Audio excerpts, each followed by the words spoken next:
They didn't lose Stalingrad because of the cold. They didn't lose because their soldiers were weak. And they didn't lose because they were outnumbered. Germany lost Stalingrad months before the final surrender, long before the snow, long before the encirclement, long before the last bullet was fired. The real defeat happened quietly, on maps, on supply lines, and inside decisions that could no longer be reversed. By the time the German Sixth Army realized what was happening, it was already too late. Stalingrad was never the real target. Let's start with the first mistake, a mistake that most people don't even question. Stalingrad was not supposed to be the main objective. In 1942, Germany's real goal was oil, not cities, not symbols. Hitler needed fuel. Without oil, tanks don't move, planes don't fly, wars are lost. The Caucasus oil fields were the prize. Stalingrad was only meant to protect the flank of the advanced south. But that's not how Hitler saw it, because Stalingrad had a name, and that name mattered more than strategy. When symbols replaced strategy, Stalingrad wasn't just a city. It carried Stalin's name. And for Hitler, that changed everything. Capturing Stalingrad became personal, political, symbolic. Instead of bypassing it, instead of isolating it, he ordered the city taken street by street. This single decision changed the entire campaign. German forces that should have been pushing south were now bleeding themselves dry inside a ruined city. And they were about to fight a kind of battle they were never designed for. The wrong army for the wrong fight. The German army was built for movement, speed, encirclement. Stalingrad offered none of that. It was rubble, factories, collapsed buildings.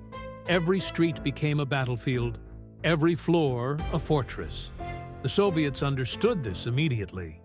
They didn't defend the city like a city. They turned it into a trap. Not one step back wasn't just propaganda. It was a method. German tanks were useless in the ruins. Artillery had limited effect. Air support became dangerous.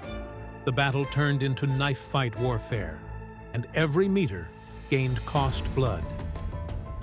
The battle that never ended. Here's something most people miss. Stalingrad didn't have clear phases. There was no pause, no reset. German units fought constantly. No rotation, no rest. Soldiers were sent back into combat exhausted. Wounded units were reinforced with barely trained replacements. The Sixth Army was being consumed, and no one in command wanted to admit it, because admitting it meant telling Hitler no. And no one did that anymore. The flanks were a joke, and everyone knew it. Now we reach the mistake that truly doomed Stalingrad. The German flanks were not held by German troops. They were held by Romanian, Italian, and Hungarian units. These soldiers were brave, but they were poorly equipped.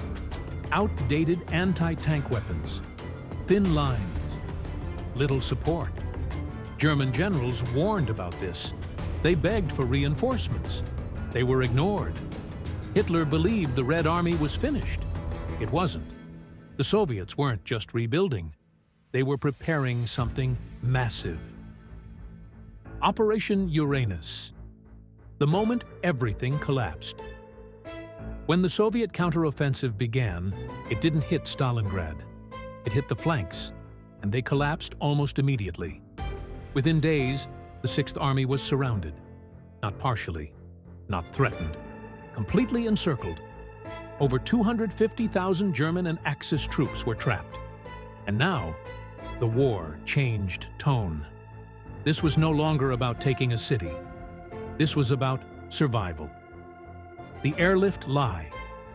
At this point, the Sixth Army could still break out. It would have been brutal, costly, but possible. But Hitler refused. Instead, he accepted a promise, a lie. Hermann Göring claimed the Luftwaffe could supply the army by air. It couldn't. It never could. The numbers didn't add up. Planes weren't available. The weather made it impossible. But once the decision was made, it could not be undone. Every day inside the pocket became worse. Less food, less ammunition, less hope. Winter was not the cause. It was the final nail. People love blaming the Russian winter.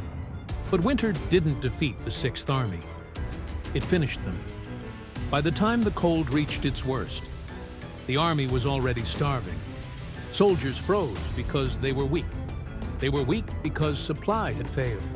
Supply failed because command had failed. Winter wasn't the reason. It was the consequence. The psychology of defeat. Inside Stalingrad, something broke. Not just bodies. Belief. German soldiers realized no rescue was coming. No breakout was ordered. No plan existed. They were told to hold, and hold, and hold, until holding meant nothing anymore. This was something the German army had never experienced. Total abandonment. Germany didn't lose Stalingrad because of one mistake. They lost it because of many small decisions, made too late by people who no longer listened. By the time the last German soldiers laid down their weapons, the battle had already been lost for months. Stalingrad wasn't the beginning of Germany's defeat. It was the moment everyone could finally see it.